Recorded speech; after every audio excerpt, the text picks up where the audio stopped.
بسم اللہ الرحمن الرحیم۔ رمضان کا قبول اسلام کا بہت ہی پیارا واقعہ۔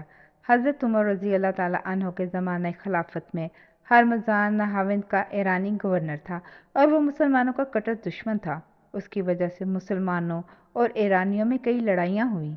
آخر ایک لڑائی میں رمضان گرفتار ہوا۔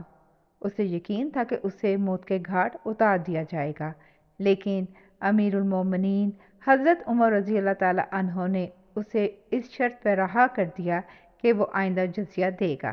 آزاد ہو کر وہ اپنے دارالخلافہ پہنچا، بہت بڑی فوج اکٹھی کی اور مسلمانوں کے مقابلے میں اتر آیا، لیکن اس بار بھی اسے شکست ہوئی اور رمضان دوبارہ سے گرفتار ہو کر خلیفہ کے سامنے پیش کیا گیا۔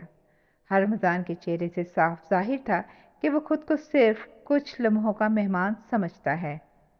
حضرت عمر رضی اللہ تعالیٰ عنہ نے فرمایا، تم نے ہمارے ساتھ کئی بار عہد شکنی کی ہے، تم جانتے ہو کہ اس جرم کی سزا موت ہے؟ رمضان نے کہا، ہاں میں جانتا ہوں اور مرنے کے لیے تیار ہوں۔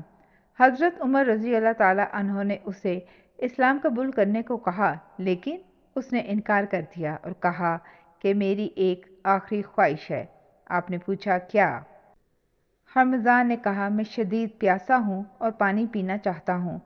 حضرت عمر رضی اللہ تعالیٰ عنہ کے حکم پر اسے پانی کا پیالہ پیش کیا گیا۔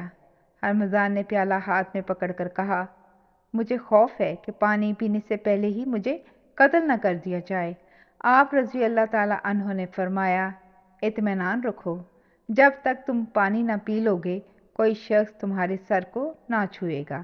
رمضان نے کہا، آپ نے مجھ سے وعدہ کیا ہے کہ جب تک میں پانی نہ پیوں گا مجھے قتل نہ کیا جائے گا، میں یہ پانی کبھی نہیں پیوں گا۔ یہ کہہ کر اس نے پیالہ توڑ دیا اور کہنے لگا، اب آپ مجھے کبھی قتل نہیں کر سکتے۔ حضرت عمر رضی اللہ تعالیٰ عنہ نے مسکرا کر فرمایا، تم نے عجیب چال چلی ہے، لیکن عمر کو اپنے لفظوں کا پاس ہے، جاؤ تم آزاد ہو۔ رمضان شکر گزاری اور حیرانی کے تاثرات کے ساتھ چلا گیا۔ چند دن بعد ہی رمضان اپنے کچھ ساتھیوں سمیت خلیفہ کے سامنے حاضر ہوا اور درخواست کی کہ ہمیں اسلام میں داخل کر لیجیے۔ حضرت عمر رضی اللہ تعالیٰ عنہ نے فرمایا، تم نے اس وقت اسلام قبول کیوں نہ کیا جب میں نے تمہیں دعوت دی تھی؟ رمضان نے کہا کہ صرف اس لیے کہ آپ یہ نہ سمجھیں کہ میں نے موت کے خوف سے کلمہ پڑھ لیا ہے، اب میں اپنی رضا سے اسلام قبول کرتا ہوں۔ سبحان اللہ، جزاک اللہ خیر۔